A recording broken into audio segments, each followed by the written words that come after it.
The Adventure of Tom Sawyer, Long Man, Simplified English Series by Mark Twain, read by Pianut Nontesa. Chapter 6. In the graveyard.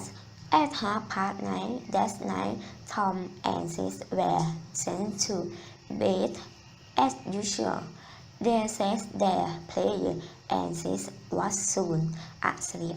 Tom lay awake and waited in restless impatient. The clock struck 11, then there came hark signal, the mewing of a cat. A minute later, Tom was dressed and out of the window. He crept along the roof of the woodshed and then jumped to the around. Huckleberry Finn was there. With this death cat, the boys moved up and disappeared in the darkness. Half an hour later, they were stepping through the tall glass of the graveyard. It was on a hill about a mile and a half from the village. A faint wind moaned through the trees, and Tom feared that it might be the spirits of the dead complaining about this disturbance of their rest. The boys talked in whispers for the time and the place. The solemnity and the silence had a depressing effect on them. They found the cave of nearly dark earth which they were seeking, and crept with the protection of the great tree that grew with a few feet of the grave. Then they waited in silence for what seemed a long time. The mournful cry of a distant bird was the only sound that troubled the dead stillness. "Hark! Do you believe the dead people like us to be here?" said Tom in the whisper. "I wish I know," whispered Huck. "It's awfully solemn. It is." There was a long pause. "I say, Huck, do you think Horace William can hear us talking?" "Of course he can. At least his spirits can." Another long pause followed. "I wish I said Mr. William Brent, Tom, but I never meant any harm. Everybody calls him Holt. You should be very careful how you talk about these people, Tom." This was discouraging, and discouragement died again. Suddenly, Tom seized Huck's arm and exclaimed, "Shh! What is it, Tom?" The two boys held on to each other, their hearts beating fast. "Shh! There it is again! Did you hear it?" "Oh, Tom, they are coming! They are coming!" "What we do? I don't know. Do you think I see us?" "Oh, Tom, they can't see. It's the dark just like us. I wish I had come." The boy bent their hands together and scarcely breathed. At the sound of voice flashed up from the far end of the graveyard. "Look there," whispered Tom. "What it is?" Somewhere finger approached through the gloom, swinging an old-fashioned lamp. "It's the devils, I'm sure. 3 of them. Tom will never get away alive. Can you pray?" "I try, but don't be afraid. They are not going to hurt us." "Shh! What is it, Huck?" "They're human beings. One of them is, I'm certain. That's old Potter voice." "No, it is. It is. I know it. Don't stop. He is sharp enough to notice us drunk as usual. I expect all right, I keep still. Here they come again, I say. Hush, I know another of them is Reskin. So, that's so. That's modeling half, please. I rather have. Devil, what do you want?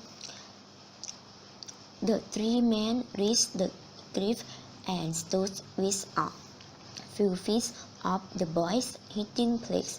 Here it is said the third west and the armor of it held the lamp up and revealed the face of young Dr. Robinson. Porter and Reskin so had a handcart from which they took a bucket, a roof, and two spent. Then they began to open the grave. Hurry, men, said the doctor in a low voice. The moon may come out at any moment. They made an innocent reply and went on digging for some time. There was no noise but the sound of the space moving. The earth finally at Spence struck the offense, and with another minute or two the men had lifted it out. They broke up the bricks with their Spence cut out the body and dropped it probably on the around. The moon shone out from behind the clouds and is up the shaggy face. The handcart was got ready, and the body was placed on its cover with the blankets and bound in its place with the roof. Porter took out a knife, cut the ends of the roof, and then said, "Now the coating's ready, Sobot, and your eye had out another $5 or here is stay." "That's the way to take," said Risken Joe. "Was that this man?" asked the doctor. "You demand your pay in advance and I pay you." "Yes, and you don't more. That," said Riskin Joe, approaching the doctor. "5 years ago, you drove me away from your father. Kitchen one night when I came to ask for a bit of this, and you called me scoundrel. When I saw that I made you suffer for that, even if it took me 100 years. Your father has me put in prison as a walk-on. Did you think that I with negative blood in me would forget such treatment? And I got you, and you must pay for it." He was threatening the doctor with his fist in his face. By this time, the doctor stepped out suddenly and knocked the violin down. Porter dropped his knife and exclaimed, "Here, don't strike my partner." The next moment, Porter and the doctor were fighting fiercely. Reskin Joe sprang to his feet, his eye flaming with fury. "Snake up, Porter!" Knives and went creeping cat-like about the struggling men, seeking for an opportunity. Suddenly the doctor tore himself free, seized the heavy headband of William Griff, and stunned Porter with it. At the same instant the half-breed swallowed his cheek and drove the knife up to the header in the young man's breast. He struggled and fell partly upon Potter, flooding him with this blood. At the same moment, the crowd covered up the dreadful spectacle, and the two terrified boys seized this opportunity to creep away in the darkness. When the moon came out again, Redskin Joe was standing over the two men, regarding them thoughtfully. The doctor murmured something, gave a long gasp or two, and was still. The half-breed muttered, "That's how it center core you." Then he rolled the body. After doing so, he pushed the photo knife in Potter's right hand and sat down on the broken oven. 3, 4, 5 minutes passed, and then Potter began to stir and mend his hands close upon the knife.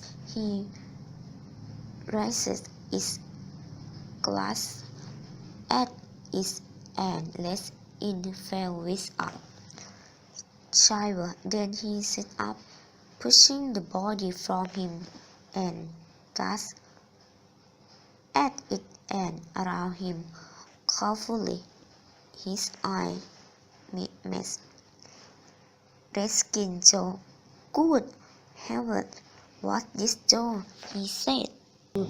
"It's nasty business," replied Redskin Joe without moving. "What did you do it for?" I didn't do it." Porto trembled and went white. I was drunk. I should have touched anything tonight, but it's in my head. Yes, I can't remember anything about it. Tell me, Joe. Truthfully, now, or follow this I do it, Joe. Upon my soul and honor, I swear that I never missed to Joe. Tell me how it happened, Joe. Oh, it's awful." And he was shot at five. Young doctor, "Why, you two were struggling, and he hit you with the headbone and knocked you down. Then you got up, snatched the knife, and stuck it into him just as he hit you again, and you've been lying here till now."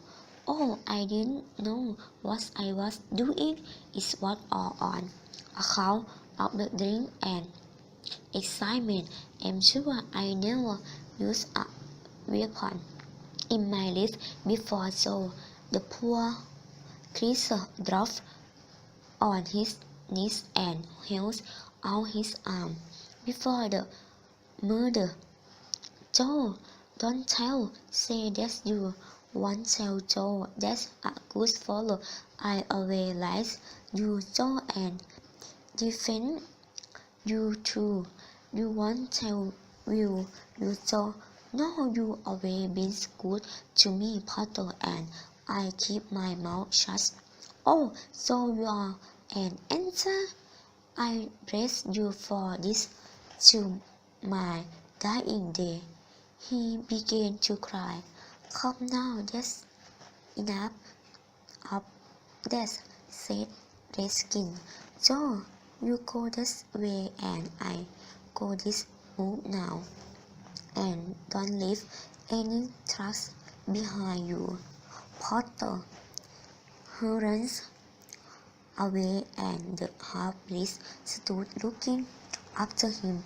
Is he as much stunned with the blow and as stupid with the drinks as he seemed to be? Redskin so mutter. He won't think of the night till he gone. So far, yes, he's will afraid to come back for is the coward.